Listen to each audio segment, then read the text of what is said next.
Peace. Good morning, family. How you doing? I was muted. Peace. Good morning, family. How you doing? It's Mr. R2 here at Consistency is Currency, and today is Tuesday. So we are 2 days into the week, and we are almost finished with January already. It's already almost. I mean, it was just New Year's, and now we're rolling into the next month and going into February, going into Black History Month, even though Black History is 365 days, but we're rolling into February, rolling into Black History Month. That was quick. It was really quick. January was like, pow, boom, here's February. Now what are you going to do? So for those that are here on this side of the dirt, again, thank you and I appreciate you as always. Make sure you share this live as you listen to it because today is going to be pretty interesting. Um, yeah, it's going to be pretty interesting because men need to unpack and men need to heal. I was kind of having this conversation this past weekend, and I kind of wanted to extend the conversation and bring it to you, bring the conversation to you too, and just get some of your thoughts and some of your ideas because a lot of times when we talk about men's men health or mental health or men in general is really just women talking. Not to say that your words aren't valid, but a lot of times men aren't healing because men are not speaking to men.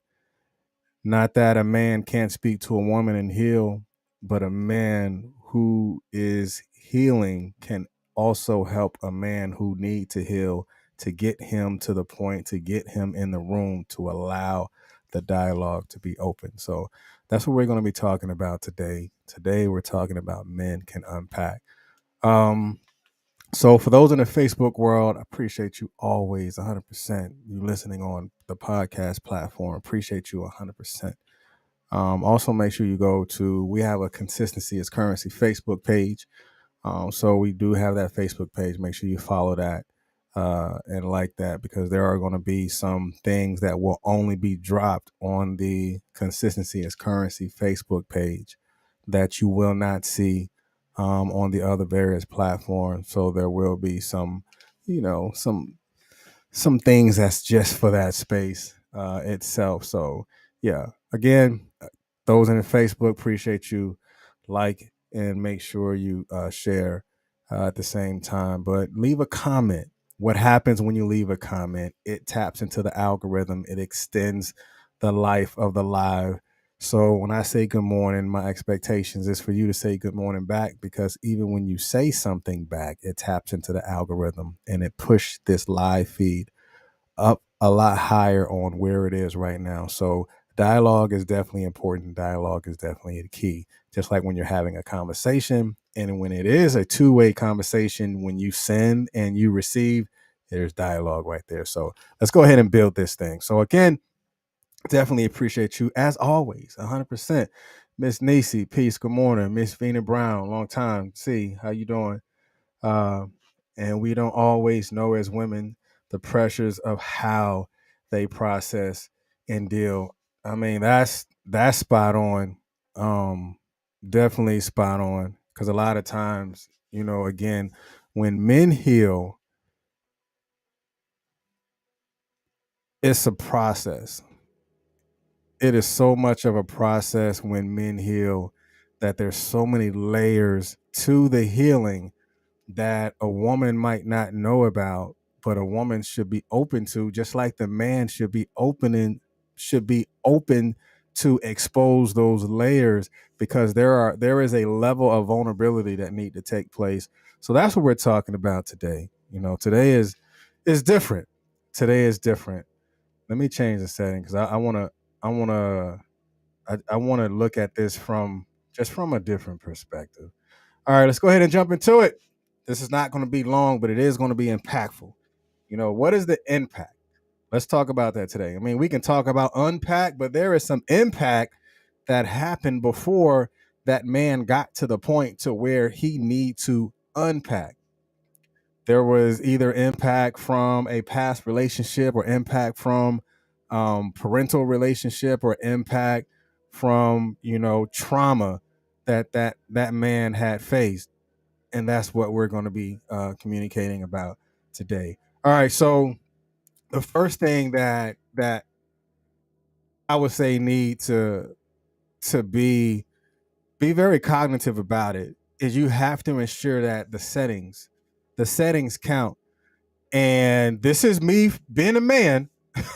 The settings count. So have you ever been in a you're either in one now or you was in one before, when you're in a relationship and you always had that space to where y'all talk about your serious issues, like maybe it's the kitchen table, or you're going into the bedroom, you close the door, automatically a man is going to think like, "Uh-oh, what happened? What did I do?"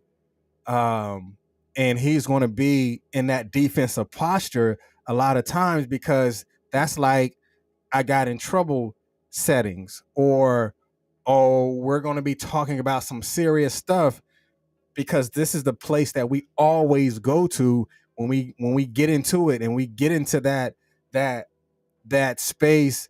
And that's where we as men, we think like that. Now, I'm not saying anything about you women, but I'm only speaking from a man's perspective. So if you have something to say about it, I mean, cool, drop it, put it in the comment section. But settings always count. Don't always sit me in the living room when we're having those emotional conversations, or let's sit down at the table. We need to talk about something. We as men, our mind is going to go into 5,000 different spaces and 5,000 different locations, because we're trying to figure out, okay, what are we going to discuss? What are we going to talk about? So settings count. If you need to get that man out of that location, or men, if you need to go and you want to have a deep conversation about how you feel, take a look at the settings that you're in. Do you need to go for a walk? Do you need to go for a long drive? Do you need to go out to eat, or somewhere that does not put you in that confined space to where your mind or ears won't be open to hear the conversation, because the settings has already put you inside a box to where you're not open to the dialogue. And and it really begins to tear down the conversation. So make sure that you're very cognitive about where you are and where the conversation is going to be, because settings count 1000%. Now, this is another question. Um, how do you feel? I mean, it's very cliche-ish, but a lot of times, to ask a man, or even for a man to begin to unpack, to say, how do you feel? It's kind of hard to ask a man that question if he don't even know how to express his feelings to begin with. So men, if you're beginning the process of unpacking, know that you have to learn how to ask yourself sometimes those different type of questions, or women having to understand that asking a man how he feels when he don't even know how to express how he feels, because emotions might not have been taught in the household.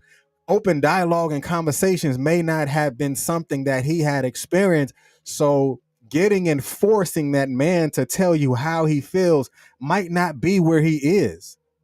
It might not be the option to take when it comes to opening this, having opening statements, or opening the conversation to begin with. So how you feel could create uh, a barrier with him. And not that it's something that is intentionally done, but a lot of times we hear it from so many other people that we think the how do you feel question is going to get you the answer that you probably been looking for, when a lot of times it might not get you that question, and it might get you that wall real quick, because he might not know how to express those things. Now for me, this is where it is, because I tell you my experience. Again, I'm just speaking from a man's perspective. Not that what I'm saying is wrong, and I'm not even going to say what I'm saying is right, but I'm telling you from a man's perspective and how we see things sometimes. So if you want to talk about emotions, talk about the energy of motion, because the energy of motion lies within his experience. What type of energy did you experience when this happened? You see how that changed the statement can actually change the content or the outcome or the dialogue when this question is asked.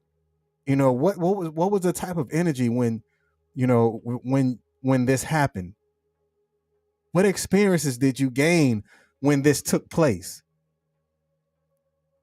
Because we as men oftentimes, when it comes to going from boys to men, we were pressured a lot when it comes to emotions, to where boys aren't supposed to cry. Shut up, you sound like a girl.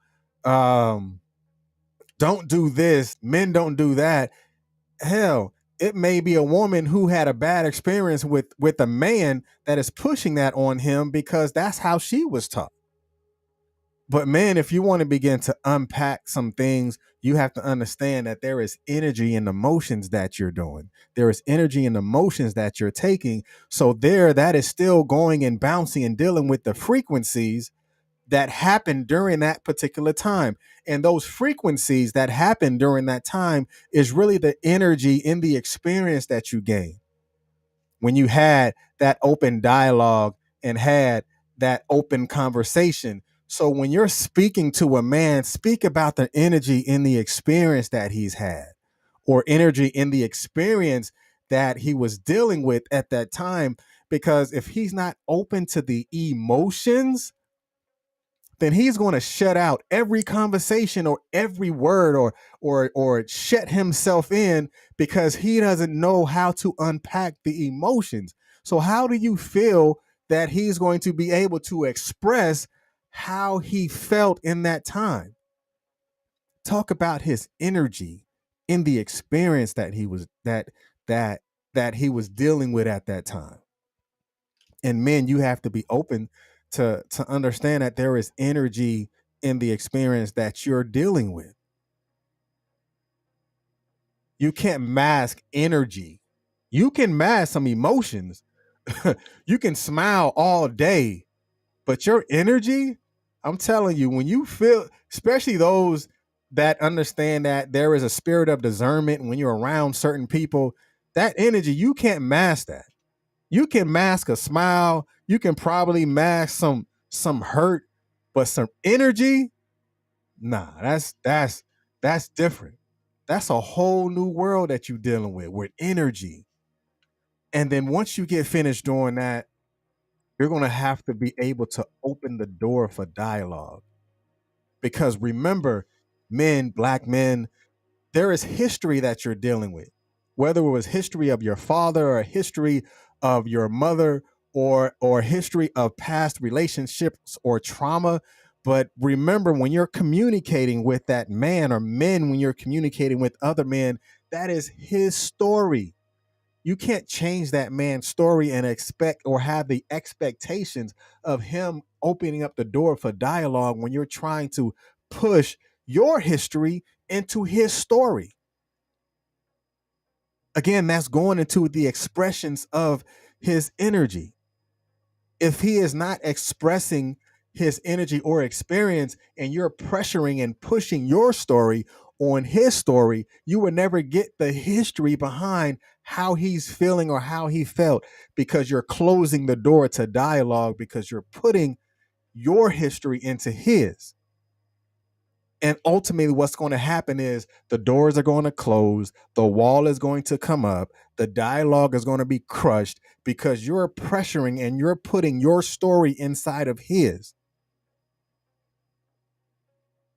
And that's where you begin to change the energy in the room, because you pushed your story inside of his, or you inject or interjected your story inside of his, instead of allowing his history to be exposed, because there is a sense of vulnerability that has to happen, especially if you want to allow a man to unpack, especially if a man is open to unpacking, or a man is open to understanding or acknowledging his energy in that particular room, and knowing that there is a history that has to be open in order for his story to be told. And you have to be open to listen. Men, you have to be open to listen. Women, you have to be open to closing. You want to open these conversations, but you're not open to closing it because you want to oftentimes get the last word in. You want to oftentimes, I want to make sure you feel what I'm saying. Sometimes we don't even want to know how you feel. We just want to be heard in order for our feelings, or in order for the things that we know how to communicate with, even to be open and vulnerable, to be placed on the table, to be had in the open dialogue setting. But we as men, you have to be open to listening, because the words that you're hearing will begin to open the ears to allow yourself to absorb the things that's going on, to allow yourself to absorb the energy that is inside of that room, because the expression of your energy can give you the key to open up the dialogue, to get you inside of the room to where your history is now exposed, and it may help you to begin to unpack some of that past hurt and some of that past trauma that you're dealing with. So be open to be open to listening to yourself. If you can't listen to yourself, who are you really going to listen to? And the part where you have to be open to closing, you can't speak with that you can't speak with that man for 8 hours about the same problem in the same situation. Sometimes you're going to have to learn how to close it. Men, you're going to have to learn how to close your mouth too and listen. So, men, we can unpack, but are you willing to unpack? And when you are willing to unpack, that may open up a sense of peace that you can begin to have within yourself, because listening is a inner ability to hear the inner you. Yes, your ears has a outward appearance, but listening has an internal objective of what am I what am I what am I absorbing? Listening is inner, not outer. Listening is inner. So listening to the inner voice, listening to the inner you, listening to the inner conversations will allow you to outwardly express how you feel, and also learn to know how to close it out. And this last one, man, you have to be okay with crying. I don't care if you cry in the shower. I don't care if you go on a long ride and you cry then. Crying is like a men's menstrual. It's like a men's menstrual. We're flushing that out. We're flushing those things out to repair, in order for us to learn and understand the expressions of how we feel may be in the actions of our cry. If you need to go somewhere and cry in silence, allow that to be the actions that you take, because bottling that up is going to get you to the point to where you may possibly erupt, because you haven't got it out. You haven't released it. You haven't uncovered it, and you have yet to unpack it.